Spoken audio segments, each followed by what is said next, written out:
Praise the lord. ప్రభునందు ప్రియులారా, దేవుని సన్నిధిని ప్రార్థించి దినాన్ని ప్రారంభించున్నారా?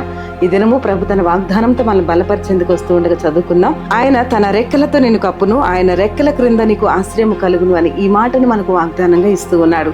ఆయన్ను ఆశ్రయించి ఆయనపై ఆధారపడి దేవుని వాక్యాన్ని పట్టుకొని విశ్వాసంతో ప్రార్థించి ఈ దినాన్ని ప్రారంభిస్తే ఆయన తన రెక్కలతో నిన్ను కప్పుచూ ఉన్నాడు. నీకున్న ప్రతి పరిస్థితులను, నీకున్న ఇరుకులను, ఇబ్బందులను ఆయన చూస్తూ ఉన్నాడు. ఆయన రెక్కల నీడలో నీకు ఆశ్రయం కలుగునట్లుగా నీ ప్రతి అవసరత అక్కర తీర్చుచు, ఆరోగ్యం ఇస్తూ, నెమ్మదిని దయచేస్తూ, సమాధాన పరుస్తూ, ఇదిగో భయంకరమైన ప్రతి పరిస్థితుల నుంచి లేవనెత్తి నీ కన్నిటిని తుడుస్తూ ఈ దినమున ఈ వాగ్దానం నీ పట్ల ప్రభు నెరవేర్చకు వస్తూ ఉండగా మరి విశ్వాసముతో, నమ్మికతో భక్తి జీవితాన్ని కొనసాగిస్తూ ఈ దినాన్ని ప్రారంభించు. తప్పక ప్రభు తన రెక్కలతో నిన్ను కప్పుచు ఆయన రెక్కల నీడలో నీకు ఆశ్రయం కల్పిస్తూ ఉన్నాడు. ఈ వాగ్దానం ప్రభు నీ పట్ల, నీ కుటుంబం పట్ల నెరవేర్చుగాక. తండ్రి యొక్క వాగ్దానం ప్రతి ఒక్కరి పట్ల నెరవేర్చండి.